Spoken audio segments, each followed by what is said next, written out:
Vous êtes-vous déjà demandé pourquoi Satan voulait si désespérément le corps de Moïse après sa mort?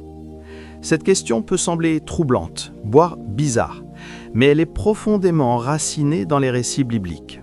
Moïse, une figure majeure de l'histoire, a conduit les Israélites de l'esclavage égyptien jusqu'aux portes de la terre promise. Il fut le canal des 10 commandements, un phare d'espoir et de foi. Mais ce qui s'est déroulé après sa mort est choquant. Selon la Bible, Dieu a mis Moïse au repos dans un lieu secret, mais un événement étrange s'est produit. Une violente dispute a éclaté entre l'archange Michel et le diable au sujet des restes de Moïse. Ce n'est pas une histoire inventée de toutes pièces, mais une référence tirée du livre de Jude, verset 9, où l'archange Michel et Satan s'affrontent sérieusement pour le corps de Moïse. Ce scénario soulève plus de questions qu'il n'en apporte de réponses. Plongeons donc dans les événements bibliques entourant la mort de Moïse et cette dispute singulière.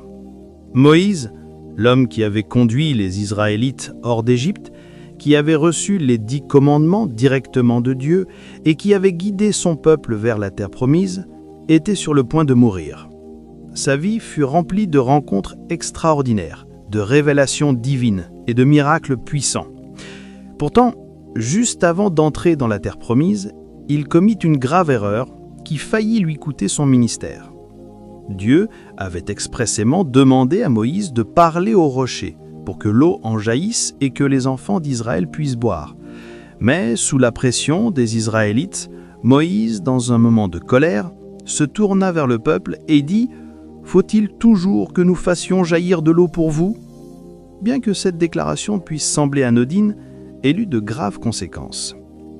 La première erreur de Moïse fut d'utiliser le pronom « nous » au lieu de dire « Dieu ». C'était le pouvoir de Dieu qui devait faire jaillir l'eau et non celui de Moïse. En disant « nous », Moïse s'attribua une part de pouvoir. Deuxièmement, il frappa le rocher alors que Dieu lui avait dit de lui parler.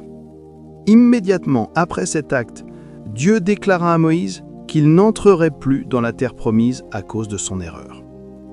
Imaginez cela. Après tout ce que Moïse avait traversé, manquait son but à la fin.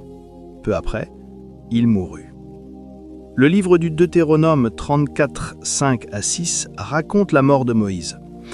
Moïse, le serviteur de l'Éternel, mourut là, dans le pays de Moab, selon la parole de l'Éternel. Et il l'enterra dans une vallée, dans le pays de Moab, en face de Beth-Péor, mais personne ne connaît son sépulcre jusqu'à ce jour. Ce passage